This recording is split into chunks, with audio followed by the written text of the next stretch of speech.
Assalamualaikum warahmatullahi wabarakatuh. Seorang komander perang yang telah mengarahkan tenteranya untuk menarik kapal menyeberangi bukit untuk meneruskan perjalanan untuk menawan kota Konstantinopel. Siapakah beliau? Mari kita kenali dengan melihat video ini. Muhammad kedua dilahirkan di sempadan Turki yang pada masa itu ibu kota kerajaan Uthmaniyah pada 29 Mac 1432. Bapanya adalah Sultan Murad kedua. Ibunya Huma Hatun, anak perempuan Abdullah dari Hum. Muhammad Al-Fatih merupakan seorang sultan yang mementingkan kekuatan dalaman dan luaran para tenteranya.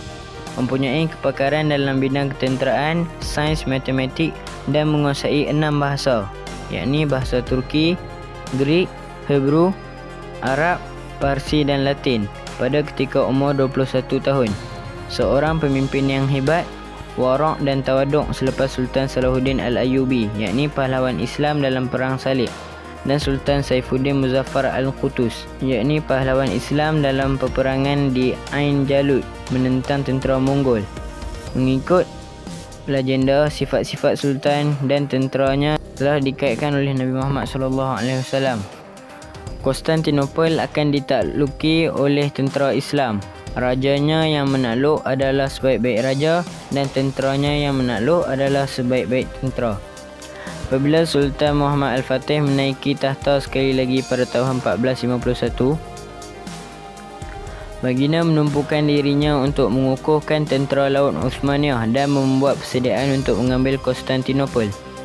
Di Selat Bosphorus yang sempit, kubu Anadolu Hisari telah dibina oleh datuknya, Sultan Bayezid I.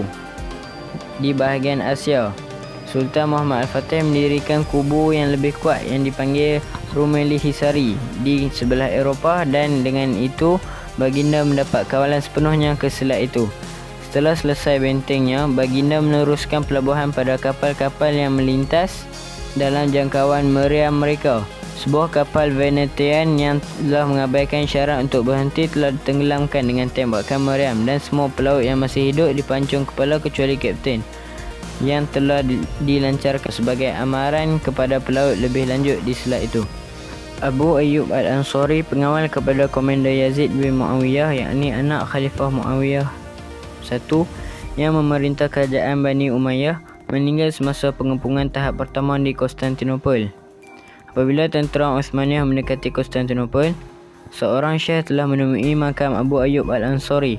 Selepas penaklukan itu, baginda membina masjid di lokasi itu untuk menekankan pentingnya penaklukan ke dunia Islam dan menyelahkan peranannya sebagai ghazi.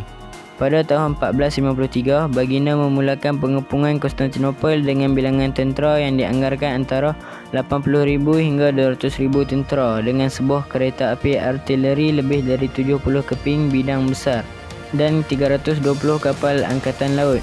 Sebahagian besar mereka mengangkut dan menyimpan.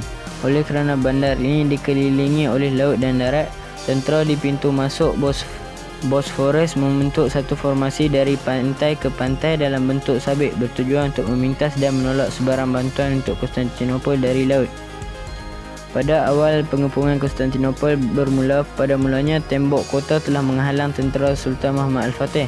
Walaupun tentera baginda menggunakan pengoboman baru yang direka oleh Orban, iaitu sebuah meriam gergasi yang serupa dengan Dardanelles Gun.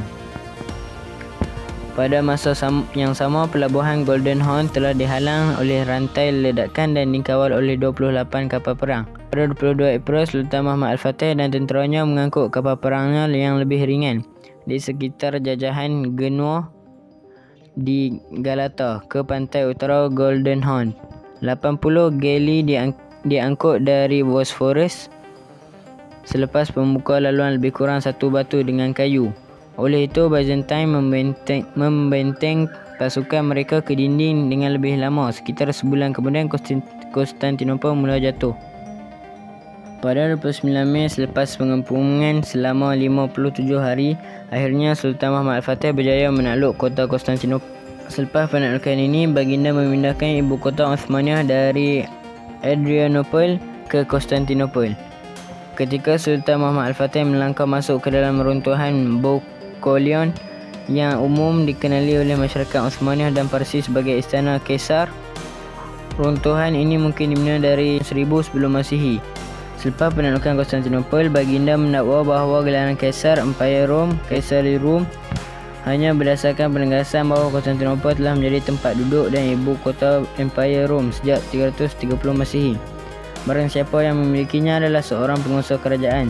Sarjana George Trebizond turut menyokong tuntutannya. Tuntutan itu hanya diiktiraf oleh Gereja Ortodok Timur, tetapi tidak diiktiraf oleh Gereja Katolik dan sebahagian besar Eropah Barat. Akhirnya, Gennadius II mengiktiraf Sultan Muhammad Al-Fatih sebagai pengganti takhta. Selepas kejatuhan Konstantinopel, baginda menakluk Morea di Peloponnesa pada tahun 1460 dan Empire Trebizond di timur laut Anatolia pada tahun 1461.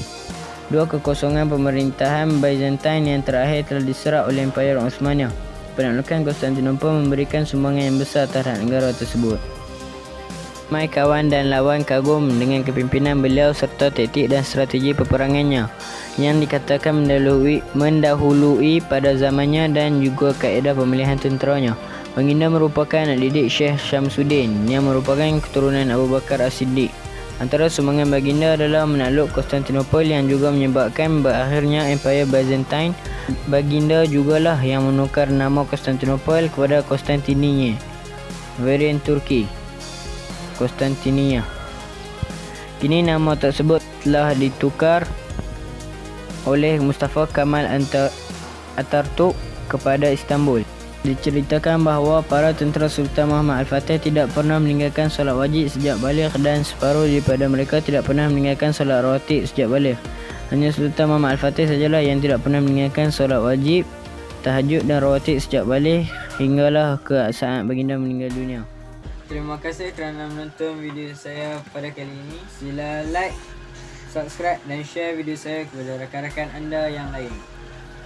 Semoga semangat juang yang beliau miliki dapat kita jadikan inspirasi dalam kehidupan kita. Wassalamualaikum warahmatullahi wabarakatuh.